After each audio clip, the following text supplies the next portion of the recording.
As obras não salvam. O espírita se perdeu nesse assunto há anos, sem entender as palavras de Paulo de Tarso quando disse que a salvação não vem de obras, mas da fé. A fé que é a mãe de todas as virtudes. E isso está no próprio Evangelho segundo o Espiritismo, justamente no capítulo que fala sobre fé, o 19.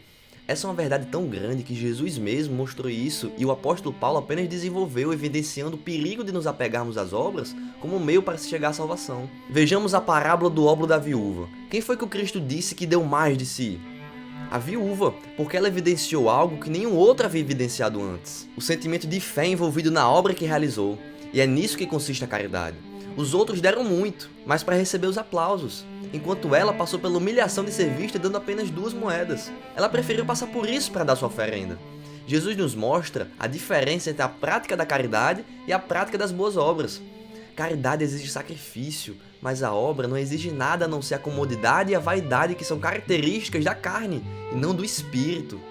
Por isso que confundir obra com caridade é tão perigoso, e Paulo faz questão de diferenciar isso. Em 1 Coríntios, capítulo 13, Paulo vai dizer que a caridade não se envaidece com nada, não cuida dos próprios interesses, não é invejosa, e ainda diz, mesmo que eu houvesse distribuído todos os meus bens aos pobres, se não tivesse caridade, de nada valeria. Ou seja, dar todos os bens aos pobres não necessariamente será um ato de caridade. Ele traçou aí a diferença. Obra seria dar todos os bens aos pobres sem qualquer sentimento de fé, e caridade seria dar com sentimento de fé. Por isso que caridade é diferente de obras. É da fé que provém todos os desejos do Espírito, da nossa essência divina. Enquanto os da carne, os desejos são sempre voltados ao que a carne deseja.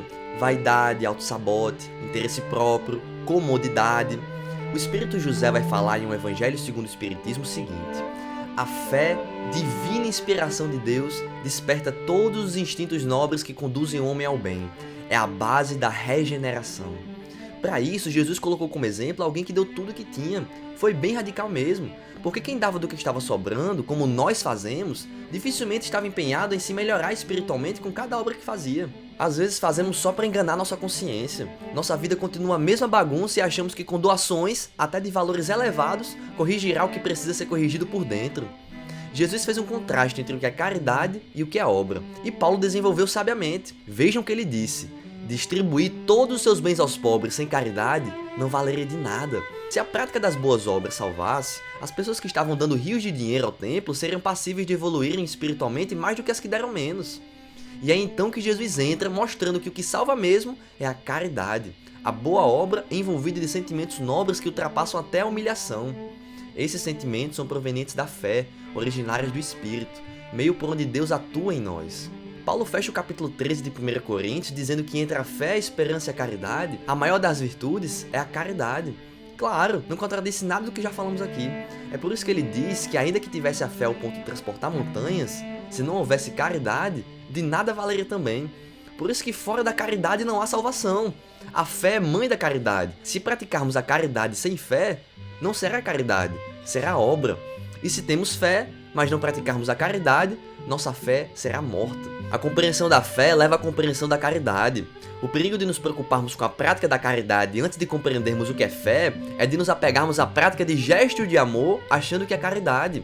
Mas na verdade, muitas das vezes, esses gestos de amor não passam de obras que estamos praticando tentando enganar nossa consciência do que realmente importa, que é a correção de imperfeições que estão dentro de nós. A compreensão do que é fé é o que nos leva à salvação. Mas só vamos ter isso por meio de estudo sério, coisa que muitos de nós espíritas colocamos de lado por dizermos que caridade é o mais importante. A felicidade não é o que conquistamos por fora, é o que descobrimos por dentro. E gente, a fé não se baseia em crer em Jesus como uma figura de liderança religiosa, mas de uma verdade a ser vivida todos os dias. Jesus foi a expressão de Deus encarnada. Expressão essa que está dentro de nós, o nosso espírito. Crer em Jesus se baseia em vivê-lo, ou seja, viver pelos desejos do espírito, representados por ele mesmo quando esteve aqui.